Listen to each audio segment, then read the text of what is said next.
in the weeks ahead. Absolutely. Let's turn to matters here on Brexit. The UK, could be facing its first winter general election in 45 years. And if the poll were to fall in December, as now looks likely, it would be the first Christmas election we've had since 1923. And there is a reason we avoid holding them in the darkest days of winter. Voters are tired.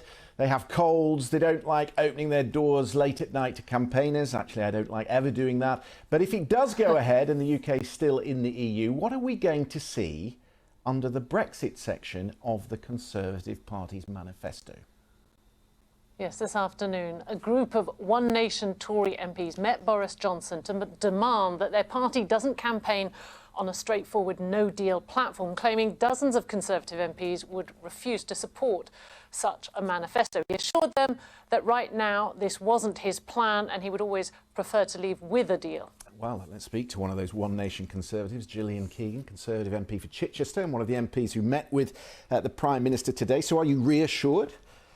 Yes, I am. In fact, I was quite reassured by what the Prime Minister sent to Brussels in terms of the deal and the proposal that he made, because it was clear in that there was a lot of compromise that had gone into it from both the DUP and the British government side.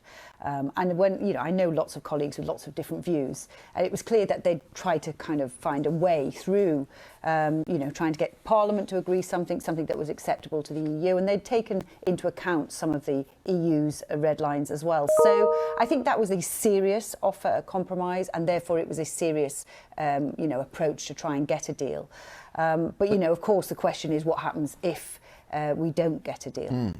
But, I mean, it's one thing to promise in a manifesto, but if what we read is correct, there are now two camps in Downing Street. There is the Dominic Cummings camp, his special advisor, who would like to leave without a deal. And then there is the Eddie Lister camp, who see beyond Brexit, have a longer strategy and want this negotiation. So what happens if the Dominic Cummings camp wins the day? Well, I don't know about the two camps, but the Prime Minister said very clearly, the person to listen to is me.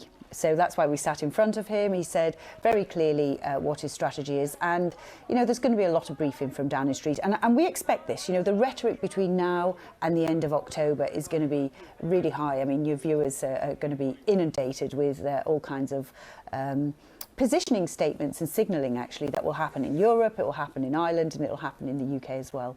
But he was very clear, don't listen to advisors, listen to me. I'm very clear that I want to get a deal. And I believe he does want to get a deal. But Gillian, isn't Boris Johnson caught on the one hand between the demands from you and your group and the Brexit party on the other hand, who in an election potentially would threaten to kind of hive off some of your voters?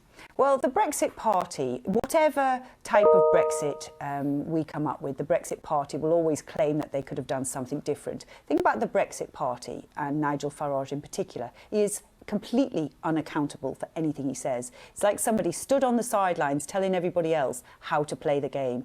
The reality is we're trying to make compromise. We are responsible for making sure that we protect the livelihoods of people across this country and businesses across this country. Nigel Farage has no accountability for any of that. So whatever he says, he will always come up with some sort of more, severe form of Brexit, which of course was the only one that he would ever have accepted, despite the fact he said something different a long time ago. And, we will not do a pact with somebody like that. He says in his comments today, the PM is ruling out a clean break manifesto in an election. He will not win. He has misread the voting public. We've had enough. I mean, there is the danger, as Michelle says, that he starts to pull those voters, those Leave voters in Labour constituencies that you need to win. There is a danger, because I think Brexit has many dangers. The country is very divided. But let me just be clear, there is no such thing as a clean break Brexit. This is trade descriptions, really. Even if you did no deal, all that means is you start the next phase of the negotiations in a really bad place. You cannot leave a 45-year relationship, which is very heavily integrated and intertwined, just by a clean break Brexit. You have to go up and then try and figure out which bits you've broken and put them all back again. You will have many bilaterals you would have to put in place if you had a WTO Brexit. So what he's promising is simply not available, and it doesn't exist. It actually doesn't exist. So he's talking nonsense, and I hope that the British public would see through that nonsense. Okay. Are you ready to go and knock on doors? I mad, but we're already knocking on doors.